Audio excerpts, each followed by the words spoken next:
Hello folks, it's Gary GSF on the little SH125. Just going to get some fuel for next week for running up and down to work. I'm on day shift, so rather than at 6 o'clock in the morning, I think I'd rather have the fuel there than run to get that. But I'm just going to run through another COVID installment. 18th of December today.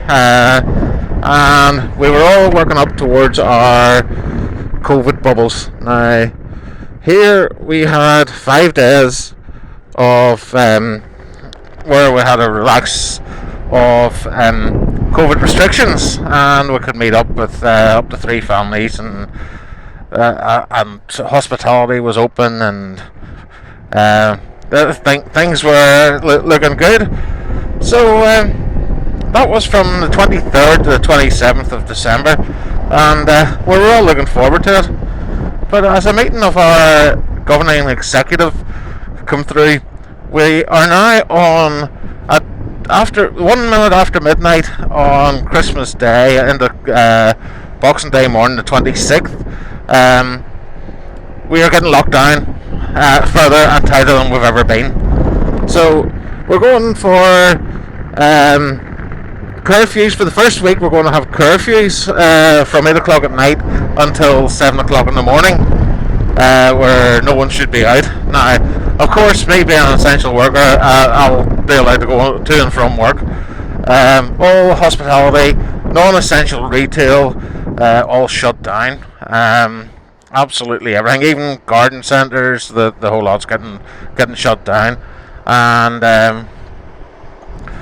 And even the food outlets have to be closed for 8 o'clock at night. So then we're all curfewed and locked down. That's for the first week. Now, after that, I think the food's still to be open, but all the non-essential retail, that type of stuff, has to be closed. And that's for 6 weeks. Now, they say they're going to review it after 4 weeks. The puzzling thing for me is I'm a great believer in the children going to school are the biggest spreaders of this virus, because during our last lockdown, the schools were operating as normal, but everything else wasn't, and the infection rate went up. So to me, the school children are, of course, not suffering from it, but carrying it to family and friends, and they're spreading it.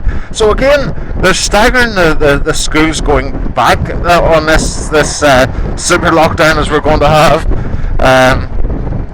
and to me that doesn't make sense. And I do understand that children have to be educated, but the rest of the country is really getting it tight. And thankfully, I work for a business rather than own it, because I feel for any business owner that is having to face this whole thing. It's just it's ridiculously difficult for any business.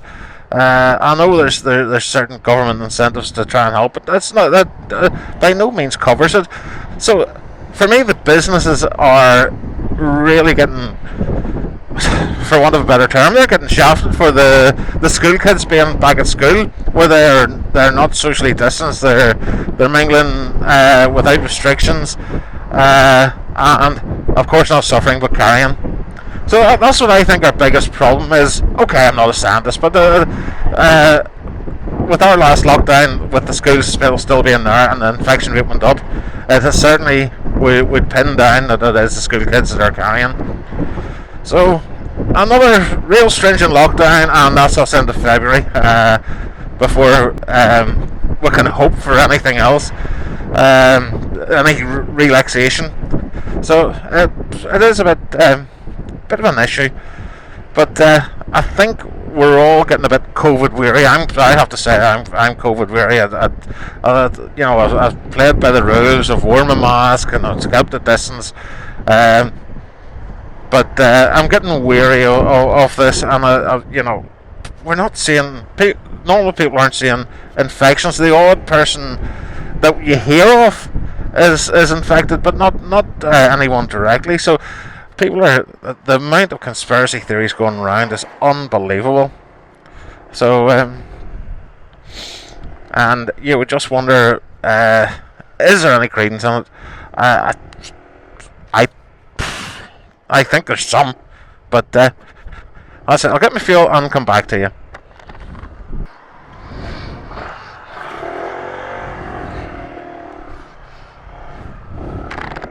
Okay, that's fueled up. But as I was saying, the conspiracy theories are going wild. People who would never have entertained a conspiracy theory before now are rampant with it. And yeah, one thing that is coming out, that probably the government aren't telling us the entire truth. But that's always been the way. The only thing I can see that will be an issue, and will be guaranteed an issue, that all the emergency powers that governments have taken will not be rescinded after we're all vaccinated and the infection rate is zero. It will be a case of those will be held in the statute books to be used another time. But what the correct story of the whole virus and where it's originated from, has it been a biological weapon that has been unleashed on the world? One of the conspiracy theories. I think that's a possibility, but again, who knows?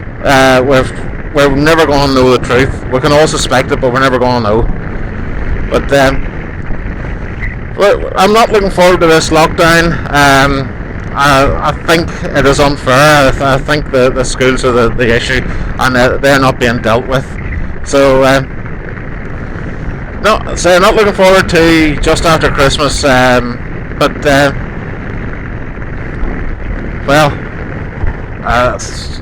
we're going to have to do it. The health workers, yes, they're always being put upon, and they're always being put upon anyway.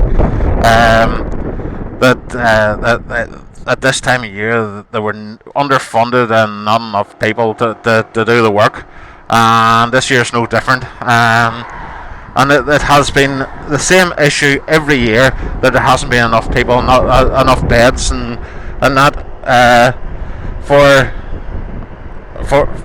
people to be treated for normal conditions. And now with COVID, they're saying it's worse, but the same headlines have been going year after year. But whatever you think about it yourself, I'd say my thought is there's more going on than what we know about. That's just my opinion. I could be way wrong, but everyone's entitled to their own opinion, and as it stands, the lockdown's going to be a bit hellish, where everyone's COVID weary. But hopefully everyone's well that has watched this, and I'll say I know one of my subscribers suffered from it, and it is difficult for people who are suffering with it. But hope everyone's well. Keep well, stay safe, and you're riding a bike, ride safe. And Gary JSF signing off and wishing you all the best.